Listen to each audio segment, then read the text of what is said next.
Madame Marie-Christine Artontu, ma chère collègue, vous avez la parole. Merci, Monsieur le Président.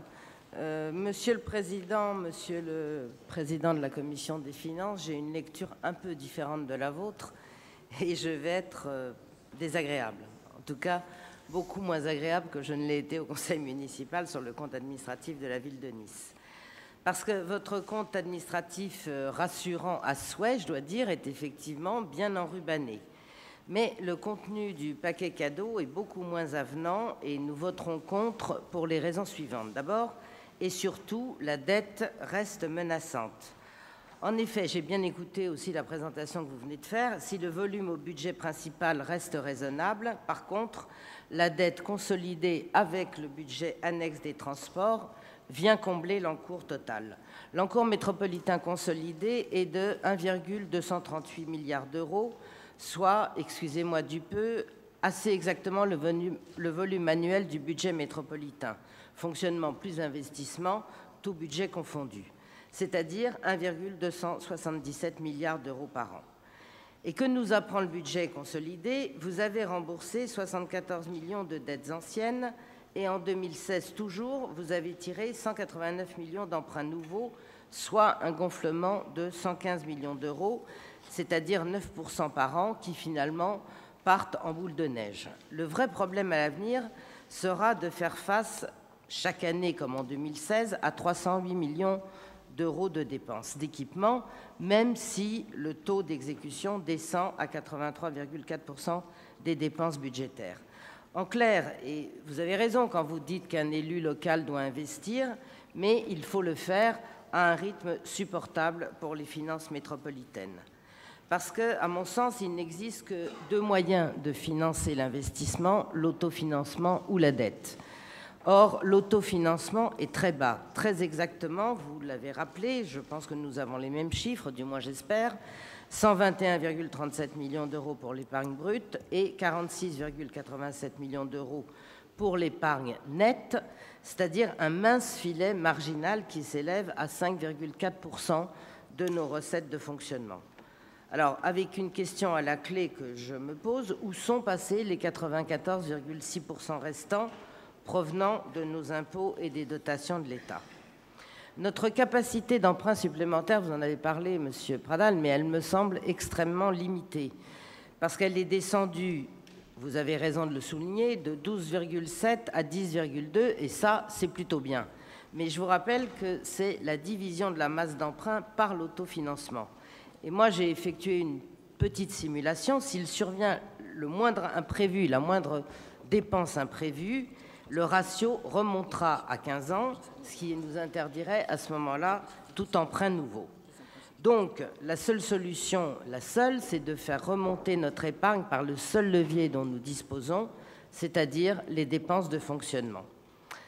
Alors, comment redresser le solde de la section de fonctionnement? J'ai des pistes, évidemment, et je ne manquerai pas de vous présenter des amendements à l'occasion du BP 2018, et je pense qu'il y aura sans doute consensus à ce sujet. Pour trouver ce consensus sur des économies, j'ai consulté le tome 3 du budget principal, pages 71 et 72. La première solution, je ne vais peut-être pas me faire que des amis, mais ça ne fait rien, ce serait évidemment de raboter de 50% nos indemnités de fonction, ce qui nous ferait économiser 912 000 euros par an, ce qui est considérable. Moi, je crois que cette Assemblée est plus raisonnable que celle du Parlement européen, qui, elle, a toujours refusé, y compris d'ailleurs vos camarades du PPE, de réduire nos indemnités alors que nous l'avions proposé.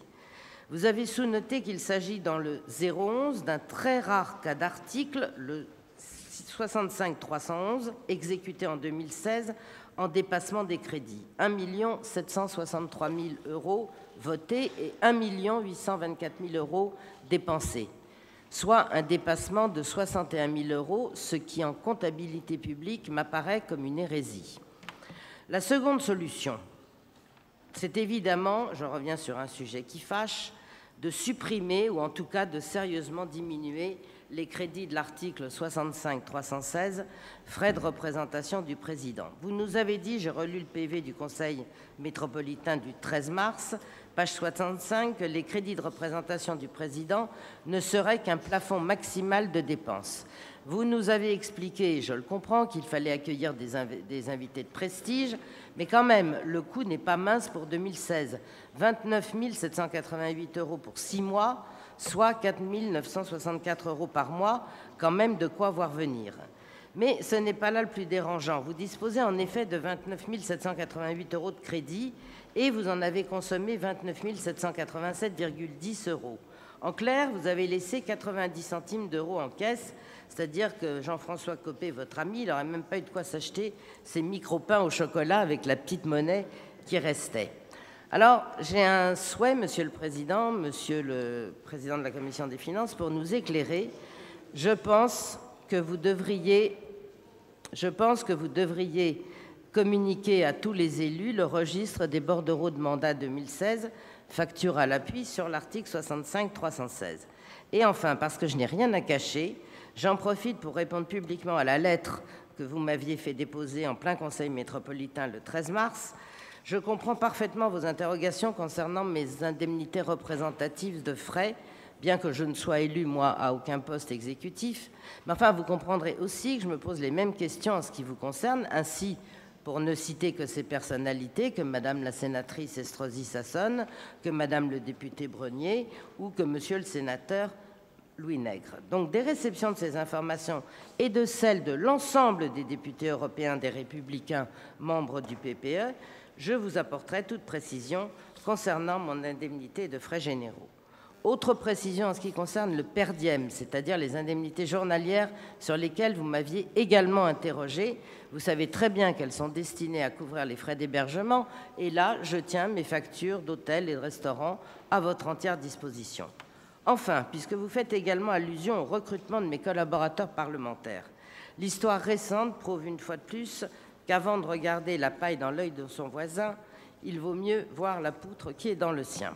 Pour conclure, je vous réitère donc publiquement cette demande au titre de la loi CADA du 17 juillet 1978, telle que transposée dans le Code des relations entre le public et l'administration, c'est-à-dire le CRPA, parce que les documents demandés sont communicables de plein droit à tout élu. Je vous remercie. Merci, Madame. Monsieur Patrick Almond, vous avez la parole.